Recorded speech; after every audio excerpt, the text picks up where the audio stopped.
नमस्कार साथियों, 69,000 शिक्षक भर्ती मामले से जुड़ी एक बड़ी और महत्वपूर्ण अपडेट सामने आ, जिस मामले की सुनवाई अब तक न्यायमूर्ति दीपांकर दत्ता और न्यायमूर्ति शील नागू की पीठ के समक्ष चल रही थी। अब वही मामला 4 अगस्त 2026 को नई बेंच के समक्ष सूचीबद्ध कर दिया गया है और नई पीठ में न्यायमूर्ति SVN भट्टी और न्यायमूर्ति NV अंजरिया शामिल हैं, जैसे आप सामने स्क्रीन पर देख रहे हैं, जो सीरियल नंबर 9 पर लगा हुआ है। सबसे बड़ा सवाल यह है कि आखिर अंतिम चरण में पहुंच चुके इस मामले की बेंच क्यों बदली गई है? क्या इसका सुनवाई पर कोई प्रभाव पड़ेगा?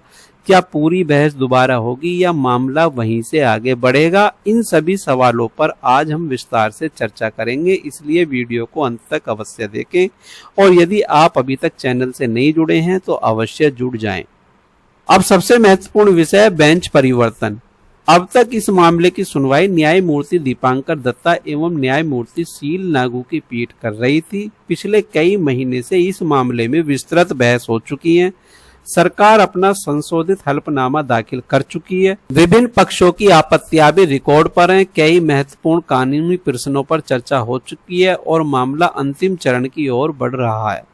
इसी बीच अचानक यह मामला दूसरी बेंच के समक्ष सूचीबद्ध हो गया है। ध्यान देने वाली बात यह है कि अभी तक सुप्रीम कोर्ट की ओर से बेंच बदलने का कोई आधिकारिक कारण सार्वजनिक नहीं किया गया है। सुप्रीम कोर्ट में बेंच बदलना कोई असामान्य प्रक्रिया नहीं है। कई बार प्रशासनिक कारणों, रोस्टर परिवर्तनों, न्यायाधीशों के कार्य विभाजन या अन्य न्यायिक व्यवस्थाओं के कारण मामले को दूसरी बेंच के समक्ष सूचीबद्ध कर दिया जाता है। इसलिए केवल बेंच बदलने से यह मान लेना कि मामला फिर से शुरुआत से होगा तो यह अभी सही नहीं होगा। अब प्रश्न उठता है कि क्या पूरी बहस दोबारा होगी? इसका उत्तर है यह पूरी तरह नई बेंच के विवेक पर निर्भर करेगा। यदि नई बेंच चाहे तो पहले की कार्रवाई, हलफनामे और रिकॉर्ड का अध्ययन करके वहीं से सुनवाई आगे बढ़ा सकती है और यदि आवश्यक समझे तो कुछ महत्वपूर्ण बिंदुओं पर दोबारा संक्षिप्त बहस सुनी जा सकती है। इसलिए दोनों संभावनाएं बनी हुई हैं। अब 4 अगस्त की सुनवाई इसलिए और भी महत्वपूर्ण हो जाती है क्योंकि नई बेंच सबसे पहले यह तय करेगी कि आगे की कार्रवाई किस प्रकार चलेगी। यदि बेंच को लगेगा कि रिकॉर्ड पर्याप्त है तो सीधे अंतिम बहस या अंतिम निर्णय की दिशा में आगे बढ़ सकती है। यदि किसी बिंदु पर स्पष्टीकरण आवश्यक हुआ तो संबंधित पक्षों से सीमित बहस भी कराई जा सकती है।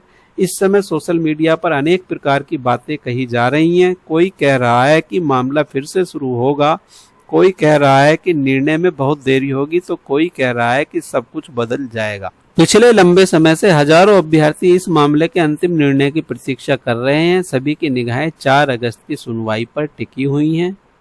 4 अगस्त की सुनवाई में सबसे अधिक ध्यान इस बात पर होगा कि नई बेंच प्रारंभिक रूप से क्या टिप्पणी करती है, क्या पुराने रिकॉर्ड को स्वीकार करते हुए सुनवाई आगे बढ़ाती है या कुछ नए निर्देश जारी करती है।